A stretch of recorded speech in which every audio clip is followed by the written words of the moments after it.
Hello, dear friends, my dear lovely audiences. Welcome back to the discussion about scoring our President Donald Trump on his 100-day performance. Joining me with my pleasure is the good friend, a backbone of the community, Mr. James Lee, former presidential advisor for George H.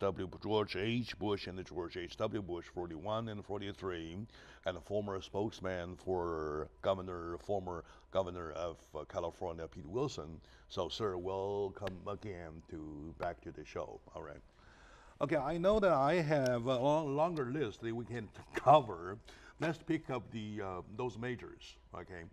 And the biggest issue, starting with his push of the Obamacare overturn, right? Which obviously he failed. I would like to find out from you, or you give comment about why would he do so now that we know he doesn't even have a plan. All right, the whole thing. Anyway, go ahead. Well, boy, where do we start?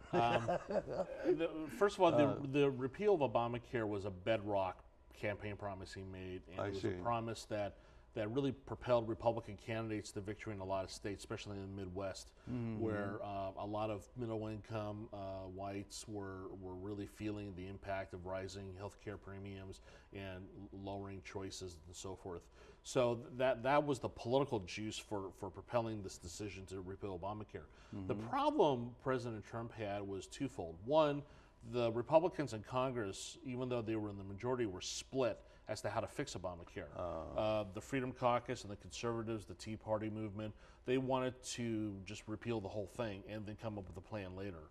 While the more moderate elements, the Paul Ryans of the world, wanted to basically kind of fix Obamacare to the extent that it's eliminated, but there's something in place to replace it with right away. The difficulty is that Obamacare was a 2,700-page bill that covered a whole gamut of issues, from funding to service providers to insurance to medication and so forth. But the plan proposed by the White House initially, within the first 100 days, was only 38 pages long. And trying to craft a compromise bill that takes on 2,700 pages of legislation, starting with a 38-page outline, is not going to get it done, which is why that initial bill failed. And so I think the Republicans have kind of taken a step back to kind of say, okay, let's be smarter about this and try to put together a bill that addresses all these other issues, like guaranteeing pre-existing condition coverage, like looking at in-home supportive services or drug or cap expenses. Yeah. So I think that the second try is going to be probably a more effective try for the Republicans. As to whether or not they're going to have the votes to actually get it passed, we still don't know. Now, the big question is that faces Trump is simple. Does any reform that he's trying to pass or repeal, does that deliver an immediate benefit to his core constituency of voters, predominantly white, middle and lower income people that were really getting squeezed under Obamacare, that didn't qualify for, say, Medi-Cal or Medicaid? And if this bill doesn't help those people, then it could prove to be a real big problem for the president. Lots of people go asking the motivation behind. Why would he do that in a situation when he does not even have a plan? All he had was a little summary. And the majority of those bigger rules, such as you said about the pre-existing conditions, or even the 20-year-old drag-along of the kids, or no capping expenses, still kept over. Why would he still do so? Well, picking up with a bad rock. Well, you have to understand that the history of presidential campaign promises is littered with mistakes. So Donald Trump's not the first. He's certainly not going to be the last. I mean, if you look at President Obama, for example, one of the key things that he promised was to keep America out of war and also to close Guantanamo. Two promises that essentially he failed at. Guantanamo remained open, and he actually increased and widened the war with the surge in Afghanistan and Iraq. So right after Peace Nobel. Yeah, and I think what happens is that presidents have this tendency on the campaign trail to bluster and to try to get votes by making any kind of promise you want. I mean, if you look at, for example, President H.W. Bush, my old boss, where he said, read my lips, no need taxes. His first year in office, he raised taxes. So, and that came back to haunt him. So I think for President Trump, he feels this need to kind of come through on this campaign promise because it was such a big promise for Republicans and also for the core of his constituency, that if he doesn't deliver on something, then he's going to have a really hard time in the next year. Does that mean when we say making promises that during the campaign was kind of just a pick-up subject right away? Go ahead, you just throw it like a rock. Again, you have to understand that to do it is a different story. You have to understand that Obamacare, while helping a lot of people who qualify for Medicaid, for example, and getting on insurance who didn't have insurance, there was a segment of the population, not insignificant, about 18 million people, that essentially either lost their health care because they couldn't afford it anymore because premium rose, or they were hit with massive premium increases and a reduction in choices in terms of doctors and so forth. So those people scattered, especially in the Midwest, where Trump did historically better than most any Republican in winning states like Pennsylvania and Michigan and Wisconsin, which is a traditional Democratic stronghold. Obamacare was a driving force in getting those votes to come over to support him. So he knows that he's got to deliver for those constituents and for his people on this particular topic. All right. Anyway, so what's your prediction about this issue? Where he's going to do a third pitch? Well, still they have a bill now that they're going to attempt to vote on and see if they can get it passed. It's a little bit more substantial than the first version. I still think that they are not quite doing the right thing in terms of like a comprehensive overhaul and reform that addresses all these other issues. It's a little shotgun right now what they're doing. But basically they're bowing to the political reality that their supporters and voters want changes in Obamacare right away, regardless. So in other words, we're not expecting any sudden change within a short time. I think for the vast majority of Americans already on Obamacare, if you look at the budget, for example, that was just passed, there's very little change that occurs in health care. Americans who have pre-existing conditions are still going to be able to get covered. People who are currently on Medicaid or Medi-Cal are still going to be able to receive it. People, senior citizens on Medicare are still going to be able to access their services.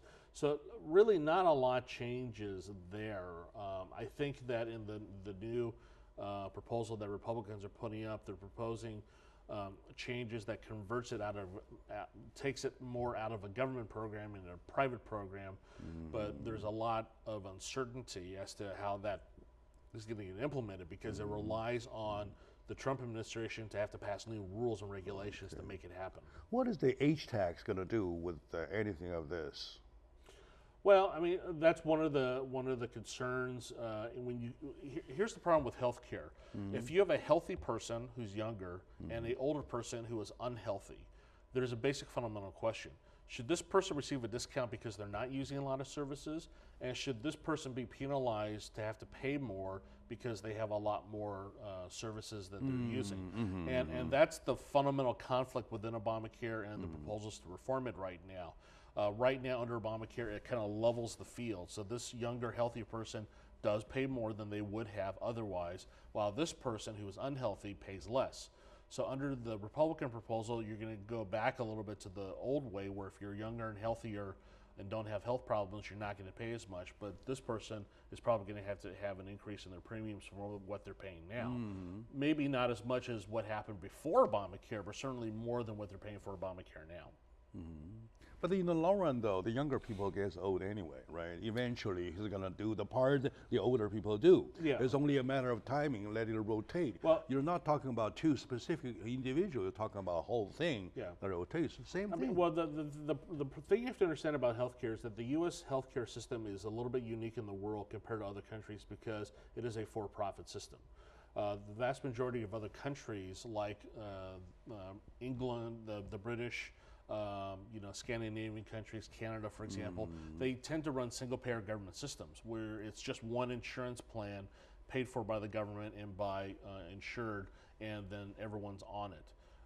In the United States, we have so many people involved in healthcare, whether or not it's an insurance company, a hospital, a doctor, nursing, and so forth, and everyone makes a profit off of this, which is why healthcare in America is so expensive. But arguably, the flip side is that healthcare in America is so comprehensive, and the research is so good, and the drug development and devices and procedures are so good, it's world class.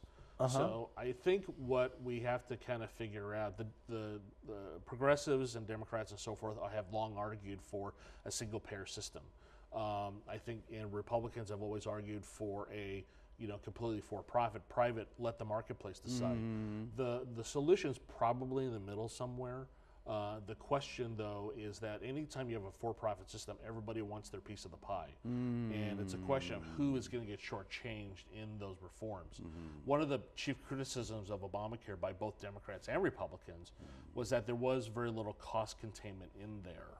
We just kind of kicked the bucket down the road in terms of who was going to pay for it. The Republican proposal right now also does not have very much in the way of cost containment ideas in there. And the reason why both sides don't have a lot of cost containment ideas is because the medical industry, whether or not it's doctor unions or nurses or drug companies, they're very powerful. Given the for-profit system. Yeah, and they essentially give a lot of money to both parties, and both parties have very little flexibility in what they can do in terms of real radical change. All right.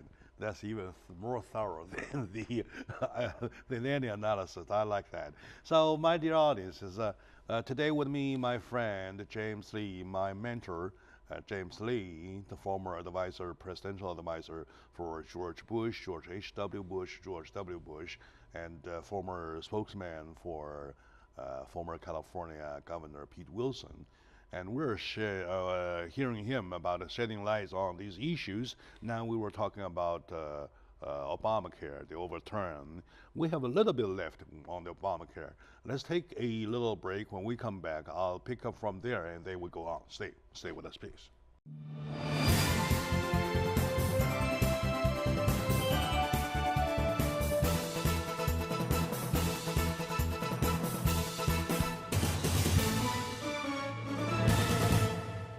Hello, dear folks. Welcome back to the show. I'm getting excited because I'm listening to some thorough analysis about questions that bothers me for too long. Anyway, 100 days is a long time. With me, my good friend, my mentor, Mr. James Lee of Lee Strategy, former presidential advisor for George W. Bush, H.W. Bush, and for spokesman for Governor Pete Wilson for California, and now the founder and the CEO of Lee Strategy. We're kind of like checking with him point by point about those major issues with President Donald Trump for his 100-day performances. We were at healthcare, the Obamacare. There was only one thing left. Given the system, which is for profit, is different from Sweden, from Greece, from England, from whatever, Europe, it is a for-profit system. Now, people can do only this much, either way, here or left or right, Republican or Democrat, this. Are we expecting anything or somewhere, somehow, someday, we will change the system instead of bargaining about those details? Well, you have to understand that we do have single-payer government healthcare systems in place already. The Veterans Administration is a single-payer system. Medicare is a single-payer system. Medicaid is a single-payer system, and they're all government-run. While those systems pretty much do a good job with things like preventive care, basic care, stuff like that, they're not so great in terms of specialized care. And ironically, I'm going through this right now with my own father, who has a lot of health issues, and dealing with Medicare is probably as torturous as going through the DMV. But I think that for a lot of Americans who don't have other financial resources, they're grateful for having Medicaid or Medicare, and obviously if you serve our nation, the VA ought to provide good care. They do deserve it. Yeah. Well, I have no problem with that. The difficulty, though, is that we talked about these other countries in the UK or Canada or Greece and so forth. Their populations are so much smaller that the amount of health care issues they have to deal with proportionally is so much smaller. So when you have a country of 300 million people, if you have 65 million people that have a health-related problem, that dwarfs pretty much the population of any other country you're talking about. All right. So that requires enormous financial resources. So, and the other problem that we haven't addressed is that the baby boom population is getting older now. They're well into their 60s and 70s with a whole host of related medical issues. And our healthcare system, and frankly, healthcare systems around the world are really struggling to kind of deal with a lot of the geriatric healthcare problems that are coming. So I think that both Democrats and Republicans are correct to some extent. I think Democrats are correct in that we need to ensure that there is coverage available for everybody who needs it. But I think Republicans are also correct in that just having single-payer systems take on and shoulder the cost is not going to be effective because, frankly, at some point, the entire U.S. economy is just going to pay for health care if you don't find a way to control cost. All right. Very good. Thank you very much, sir. And so much for that. Of course, we can go for a whole day on this one. And let's move on to his immigration policies, namely his executive orders. I believe the first and second executive orders on travel banning stuff and whatever, that gives us lots of rebounds. So your comment about that? Because the consequences are still here. Yeah, the problem with the president's travel ban is twofold. One, it was a horrific way how it was rolled out.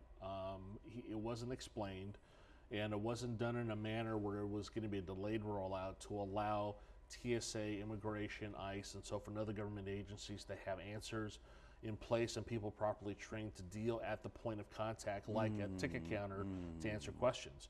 So they just kind of like knocked this thing out without explaining how it was going to work, and it created so much chaos around. Yeah, lots of chaos. Not just the U.S. but around the world that they had to take it back and try to figure out a new way.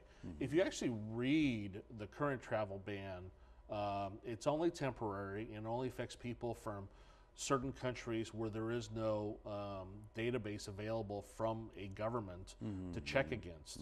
The vast majority of Muslim countries aren't affected by this at all. But it gets portrayed as a Muslim ban because the bulk of the countries on there are, frankly, Islamic countries like Iran, like Iraq, and Yemen, and so forth. If he had put North Korea or Cuba on there, for example, then that might have mitigated it. And certainly North Korea is a rogue nation that doesn't provide us very much information about their agents and their people that they send out. So I think the problem that the president has on immigration is twofold. One, it's definitely a communication problem. They have not done a very good job at all in telling the story and communicating to people what exactly all this means. And I think, too, they've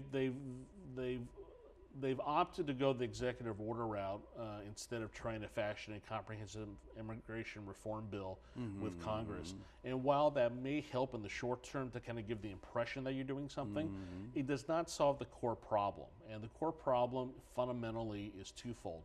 How do we make the U.S. safer from foreign agents or Islamic militants who want to come in and do harm? And then two, what do we do with the large number of undocumented immigrants that are in the United States that don't have legal status? You either have to, as some Republicans have advocated, kick them out and process them, or find some pathway to citizenship, as a lot of Democrats have argued as well. To diverse it. Yeah, the difficulty is the Trump administration has kind of like decided we're not going to deal with that. We're going to deal with this executive order and still kind of leave this problem out there.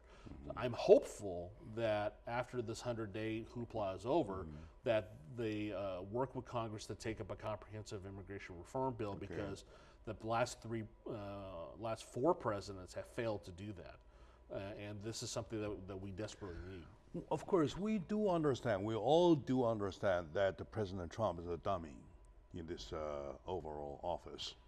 Well, and he wasn't the swiftest. Yeah, of course. And yet we do understand it is, according to the system, it is not the wisdom of the president himself that we whole nation rely upon. He has if not a group, if not a troop, he would have a group of super intelligent advisors, such as yourself. Well, you were on the board with the George H.W. Bush, right? Yeah. So if you were on the board of the advisory board again with Donald Trump, would you pick that pitch? Well, here's the funny thing about Trump's administration. The vast majority of, I guess you could say, career diplomats or staffers or people who have worked in government that know how government works, there is a considerable lack of people like that in this administration.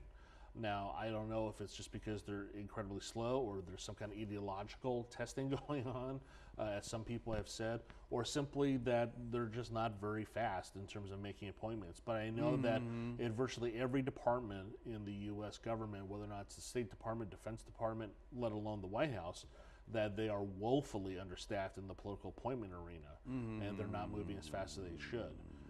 There's been a lot of speculation in terms of how slow the cabinet appointees were to get put forward. Exactly. But we're talking about assistant secretaries, deputy secretaries, undersecretaries. Those are major jobs. A lot of the mid-level management jobs have not been filled, let alone a nominee put forward.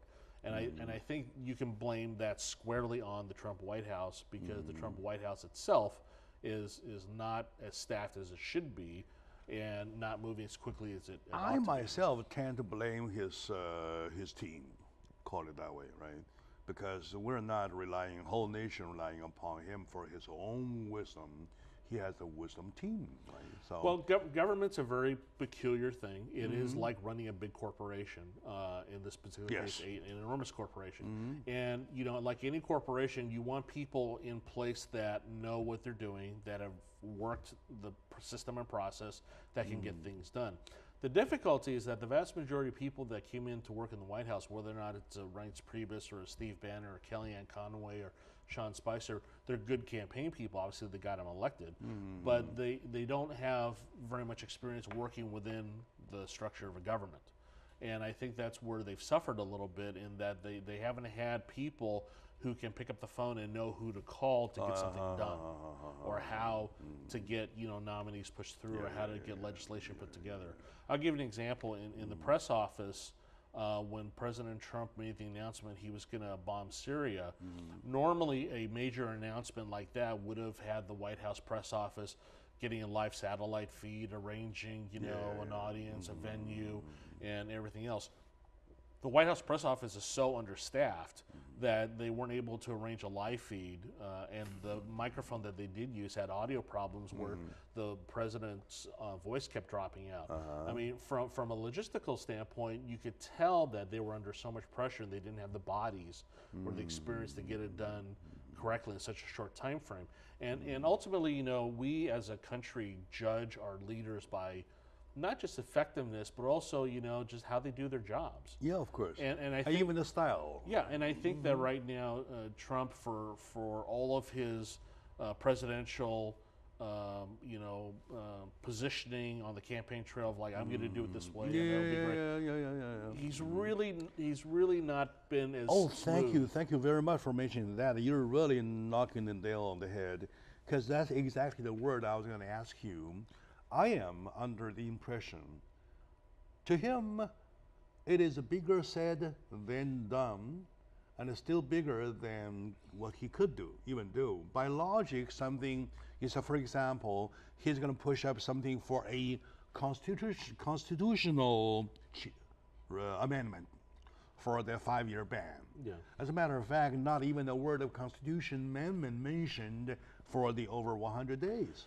Well, I think that here's the thing. I think the first 100 days for Donald Trump's presidency will not go down as people talking about Twitter or Russia or Syria. I think how it's going to go down is going to be viewed by historians largely as a lost opportunity. Here's a president that came in with such enormous surprise and momentum, and was given both houses of Congress and backing from the vast majority of states that are now Republican in their governorships, and yet he wasn't able to work effectively to get his agenda passed. And I think that's going to be the biggest thing that people will look at. But it's important to remember this. In the history of the United States, the 100-day thing has only really been around since Franklin Roosevelt. It's a modern invention. I see. And in that time, it hasn't been a very good barometer of future president successes. In President Reagan's case, his first 100 days weren't good at all. In Jimmy Carter's case, his first 100 days were relatively good.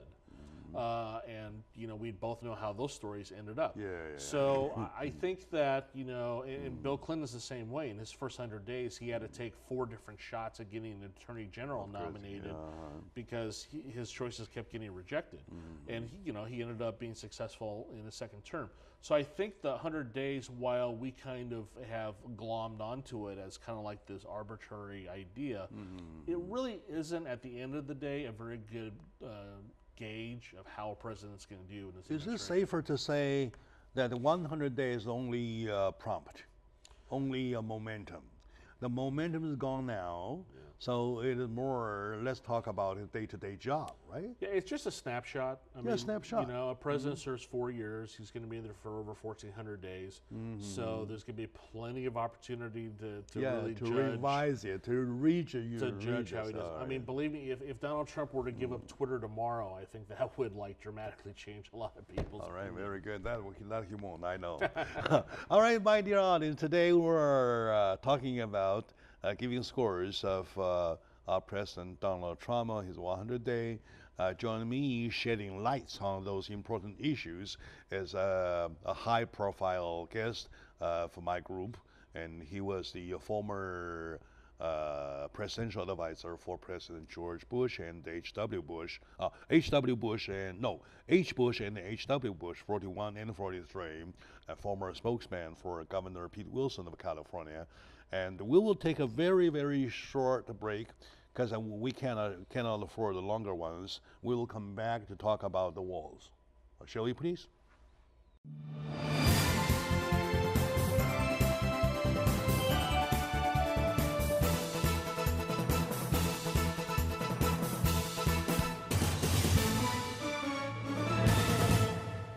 Hello, my dear folks, my lovely audiences. Welcome to the show. Once again, we're talking about President Donald Trump on his 100-day marking the Oval Office, because we promised our audiences that on the day when he finishes his 100-day performance, we will come back to share with you our comment about his 100-day performances.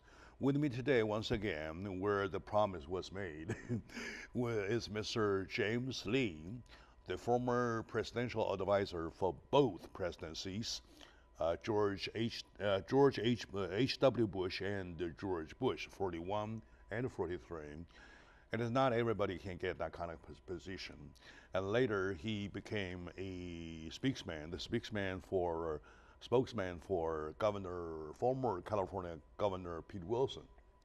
And now he's running his own political firm, Lee Strategy, and now he's helping with local campaign. So never taking a respite. So welcome, very warmly welcome, sir, to the show. Always good to be here. Okay. And I believe that we have our promise kept. And 100 days later, we're here to talk about our beloved President Donald Trump on his 100th day for his performances. Well, he's not beloved by everybody.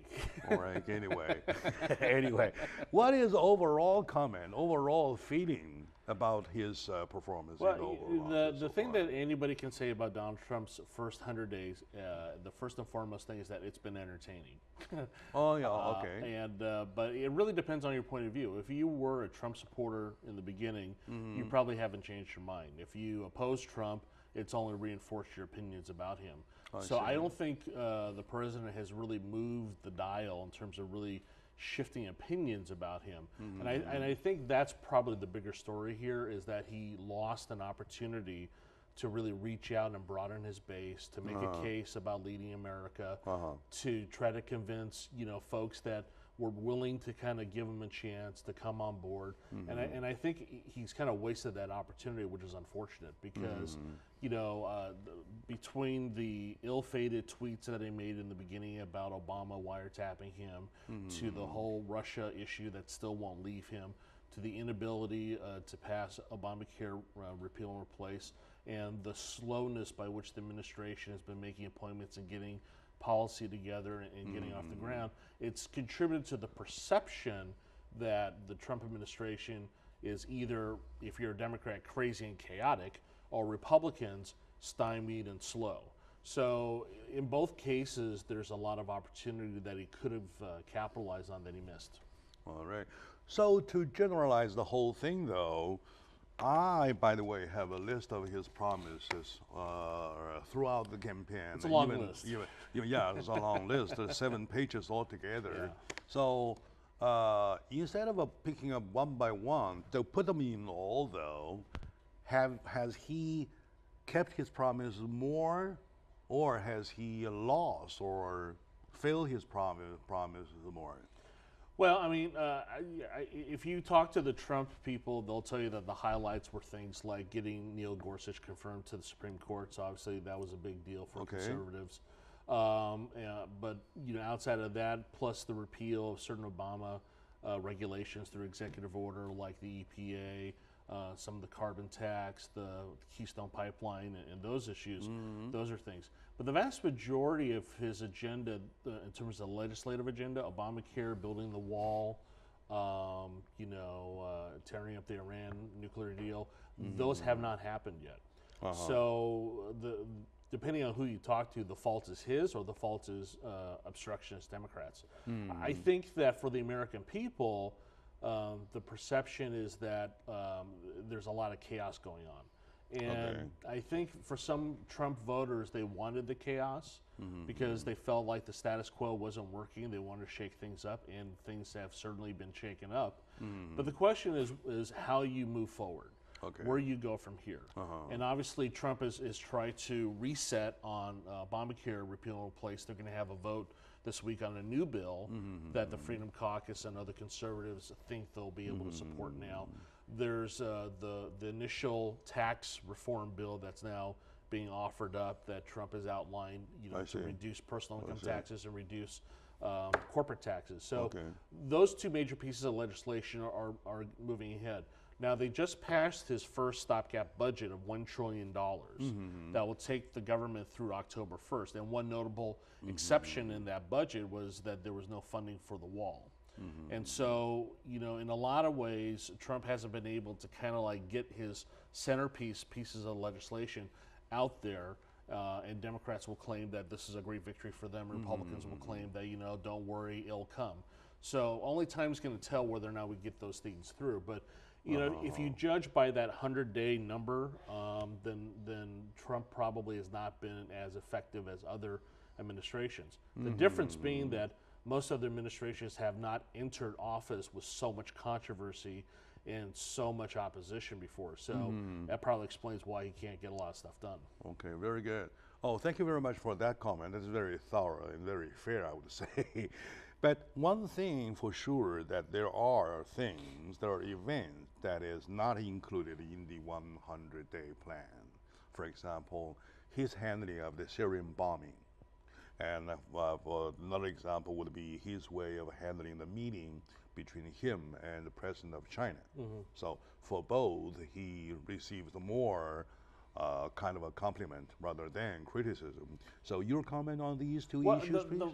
The irony of all this is that Donald Trump ran on a platform of being a kind of a domestic policy president, jobs, the economy, regulations, trade, stuff like that. And he derided not just President Obama, but President Bush and President Clinton for their handling of issues like the Middle East, like China, like NAFTA, international agreements. The irony is that he's gotten most of his praise not on the domestic side, but on the international side. Yeah, that's exactly. So I think that reflects 2 things. One, government and legislation and Congress are messy. They're hard work. They take a lot of time, and you have to compromise. All right. Foreign policy, because you are president, you can pretty much do things unilaterally. If you want to go ahead and bomb a Syrian airbase for gassing children, you can do that. If you want to go ahead and have a summit with the president of China and talk about North Korea, you can do that. You want to order a U.S. naval carrier group somewhere, you can do that. So he has a lot more flexibility that kind of fits into the mold of his thinking of being an executive and making decisions. That's why he's probably able to do more and be more efficient and effective on the foreign policy side in his mind than on the domestic side, where he's really been stymied, and the going is much harder. Yeah, that's why. That exactly answers why a lot of friends of mine asking me. They take me as somebody who knows the federal politics, which matter of fact, I don't know nothing about it, right? And they say, well, how come we hear all of him about domestic deals, so on and so forth, and then all of a sudden, in 100 days, all the major things that he that seems to be earning credit about was international. Right? Well, for Donald Trump, in a lot of ways, foreign policy is easy because it takes advantage of his strengths, which is being quote unquote the guy in charge, meeting one-on-one with other leaders, negotiating individually, forming consensus, getting to know the other person, rather than having to deal with 435 congressmen. So it's a much different situation. For example, the White House just announced today, in fact, that the president's going to plan a trip to the Vatican to meet the Pope. He's going to go to Israel, and he's going to go to Saudi Arabia. He's going to go so, you know, the Middle East for him is going to be front and center. And let's be honest, the Middle East and frankly around the world, we're still grappling with issues like terrorism, issues like refugee problems, issues like the persecution of ethnic and religious minorities like Christians around the world. So these are concerns that the president can go out and kind of get some easy wins on by showing the flag, so to speak, and it deflects attention from the problems he's having on his domestic agenda. All right, that's very thorough. Thank you very much. That kind of opens window to lots of audience asking. But there's one thing lots of people giving comment for, talking about his relations with his ties or whatever possible quote-unquote ties with Russia. And it says that his bombing of Syria exactly answers it because Russia is, of course, on the other side of the story. How do you comment that? Well, the Syrian bombing, if you know, for a lot of folks down in the Middle East, including Sunni Arab nations like Saudi Arabia and the Gulf states, they have insisted that America become more forceful in dealing with Syria, Iran, and Russia. Down there because of the escalation of violence, the use of chemical weapons, the killing of civilians, and so forth. And President Obama had opted not to do any of these things, his infamous red line in the sand. But President Trump saw an opportunity where there was a clear evil committed in the gassing and killing of children, that he could strike a defined military target in terms of Syrian airbase, where we knew the planes were loaded with these chemical weapons, and that he could send a message to the Russians letting them know that this was going to be a much different situation. The bombing itself was not the issue for Russia. The issue for Russia, what alarmed Vladimir Putin, was that President Trump acted unilaterally without consulting any allies and without going to the UN for approval. That probably is the most troublesome issue for Russia, because they're now in a situation where you have a United States that's demonstrated is now willing to go alone on issues like this. Now, on the domestic side, there are a lot of Democrats and even some Republicans who are alarmed at the fact that the president could just order an airstrike that has broader ramifications. But I think ultimately, you know, in foreign policy, I think part of the problem that President Obama had was that he didn't show the willingness to go that mile that might keep the Russians, for example, from doing what they're doing. In the picture for too long. So I think that you know, you never want to go fight, but if you're going to go fight, you want to make sure that the other guy knows you're willing to go the whole way. And lots of good wish people take it the positive, say that there's a positive side effect message delivered to Russia, delivered to the general public, say, hey, I have no ties with Russia. Well, I mean, does it function that way? That's going to be a little bit separate issue, because the allegations of Russian interference in the election and the troublesome revelations about Michael Flynn and his relationship to certain Russian agents and the Russian ambassador, are probably more damaging to Trump than any other issue that started in the first 100 days coming from the campaign. So he can try to do stuff that might show people that he's willing to stand up to Russia. But until there's a final resolution on these multiple investigations into any kind of Russian collusion or Russian activity, like, you have James Comey of the FBI standing up and saying our investigation is closed, we found nothing. I don't think this issue is really, truly ever going to 100% go away. I see. All right. Okay. So much on that. And the dealing with his meeting with President Xi Jinping of China, especially lots of people giving comment about the way he delivers the message to the president of China. Say I just give orders of sending some bombs to Syria that we're handling, and he after the meeting with the press says how President Xi took about 10 seconds to answer, saying what's probably quote unquote understood or something like that. So how do you comment about his handling of delivering the message to the third party? Well, that summit was interesting for a couple of reasons. One, it obviously took place at Mar-a-Lago down in Florida at the time that President Trump ordered the strike on Syria. So it gave the Chinese a very intimate look at the decision-making process of Trump, and also Trump at a moment of crisis and how he reacted. And by all accounts, I think the Chinese found that Trump didn't really exhibit any kind of stress or worry about the situation, just went ahead and did it.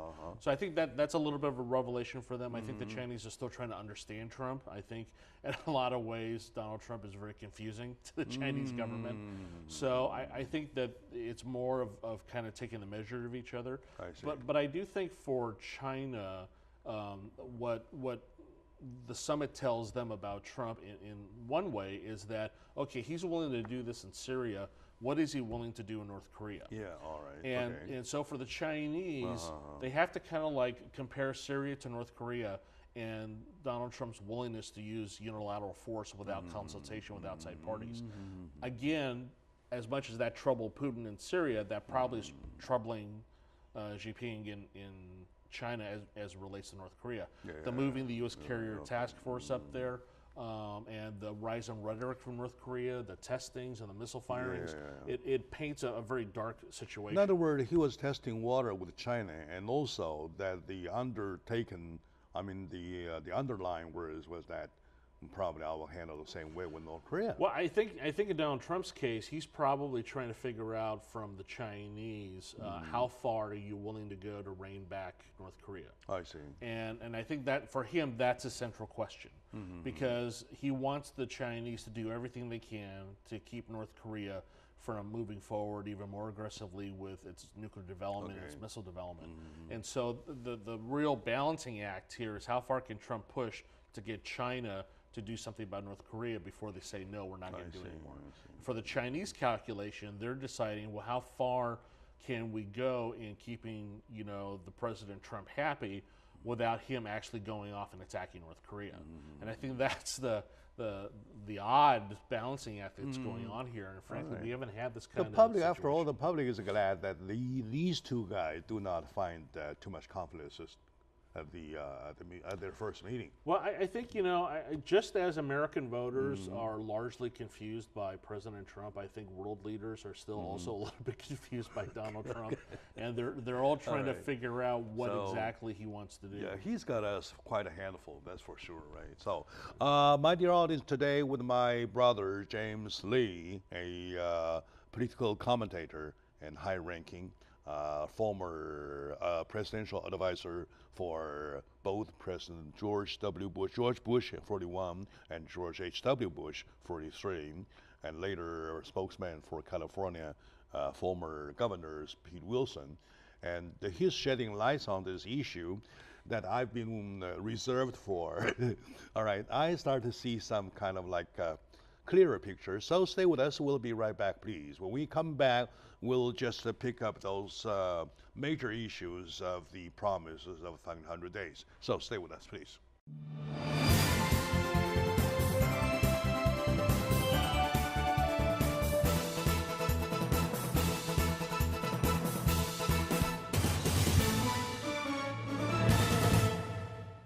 Hello, my dear audience. Welcome back to the discussion. As a matter of fact, it's one of the shows that get me excited so much because we have been, my audience, together with me and my team, waiting for this moment to get our friend James Lee on the show to shed light on the issues about Donald Trump in 100 days.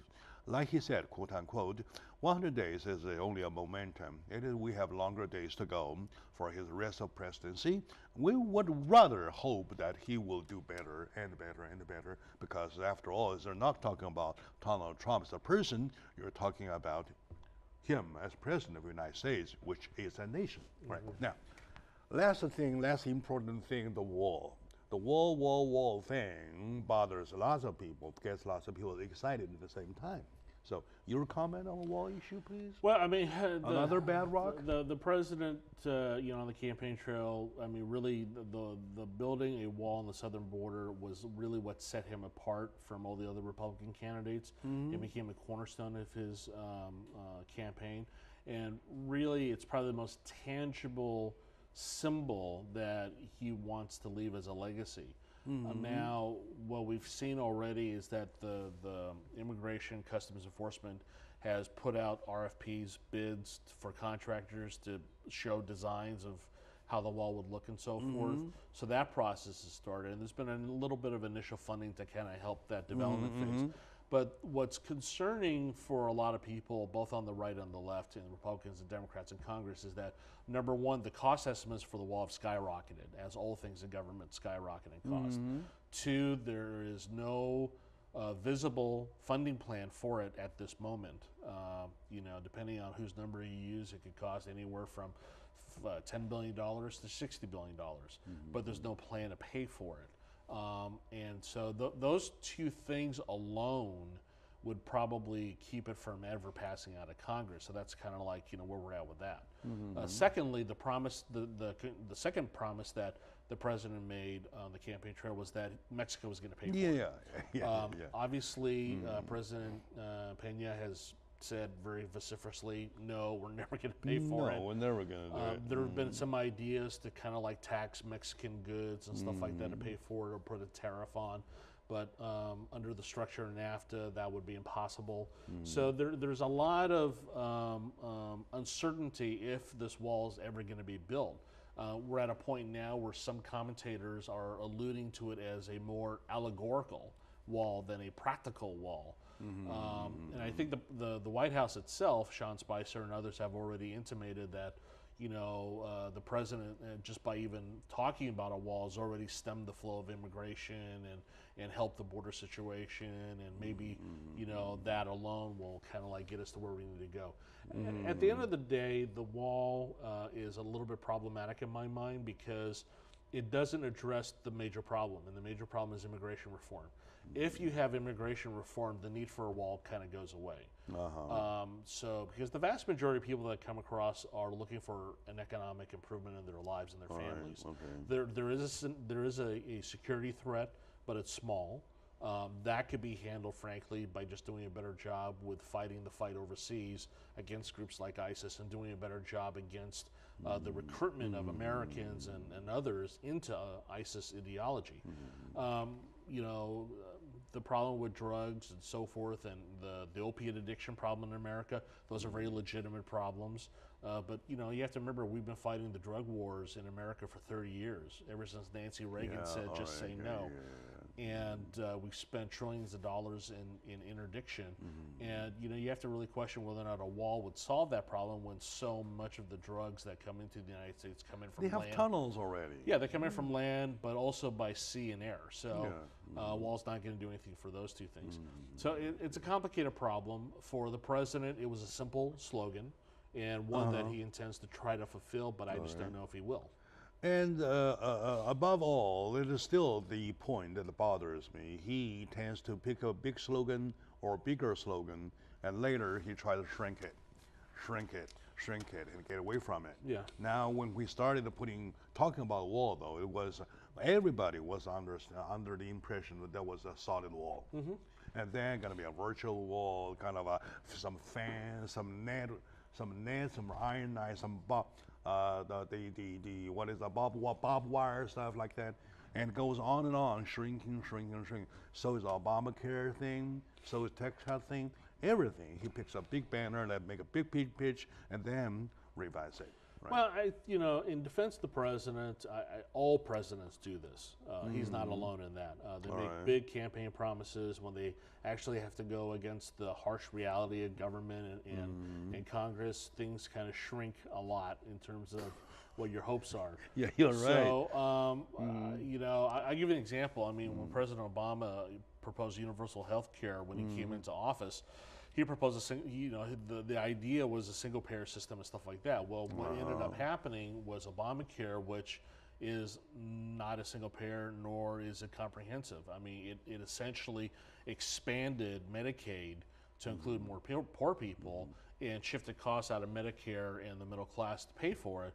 But other than that, Obamacare didn't radically change how we deliver care in America. It just increased the amount of insurance that we're able to pay out at an enormous cost. So even his initial promise is not what ended up becoming law.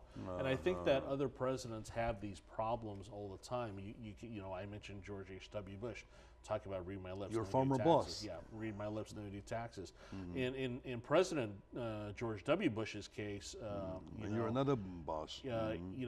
His 100 days were interrupted abruptly by 9/11, where he intended to become a domestic president. I mean, one of his first pieces of legislation was the No Child Left Behind. But that saved him.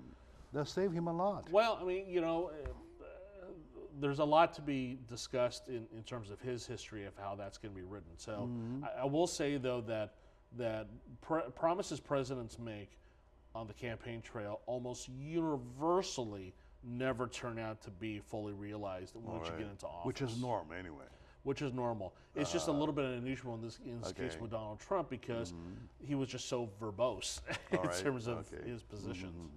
Okay, and now you're talking about, now those are major things. Like I said, I have a longer list than we can cover. Sure. We just pick up the important one, more important one. And the last thing I need your comment is that your tax cut. How do you think that will fly? There's only a thing, we do not want him to shrink. Yeah, the tax cut, ironically, might be the one piece of legislation that might get done.